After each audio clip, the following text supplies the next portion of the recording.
Assalamualaikum dan salam sejahtera. Okey, bertemu lagi di channel Encik Nelayan. Kali ni saya nak kongsikan dengan tuan-tuan penggunaan tali untuk tuan-tuan menggunakan mesin rumput Okey.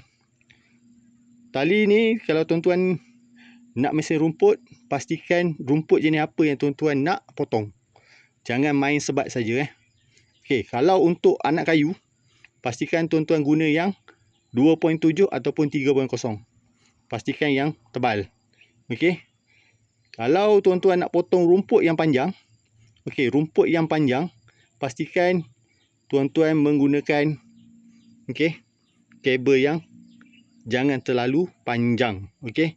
Kalau terlalu panjang, mesin tuan-tuan jadi tak laju. Pastikan tuan-tuan tengok rumput yang macam mana tuan-tuan nak potong. Kalau rumput yang panjangnya 2 inci, pastikan tali ni lebih kurang 1 kaki. Baru pemotongan tu tadi cepat dan cantik. Kalau pendek, setengah kaki macam ni, tak cantik. Kalau tuan-tuan nak potong yang pendek, tuan-tuan boleh potong bahagian rumput yang berada di celah-celah pokok. Contohnya, pokok nenas. Okey. Tuan-tuan boleh guna yang pendek. Okey, jangan guna yang panjang. Kalau guna yang panjang, nanti dia berbelik-belik, terbelik. Okey.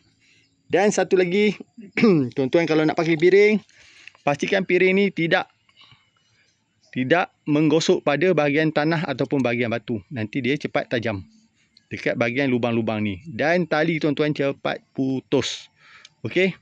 Saya syorkan tuan-tuan gunalah piring yang heavy duty, yang tebal dia punya lapik ni tebal, supaya tali tuan-tuan tak mudah putus bila tuan-tuan potong pada bahagian anak kayu Okey.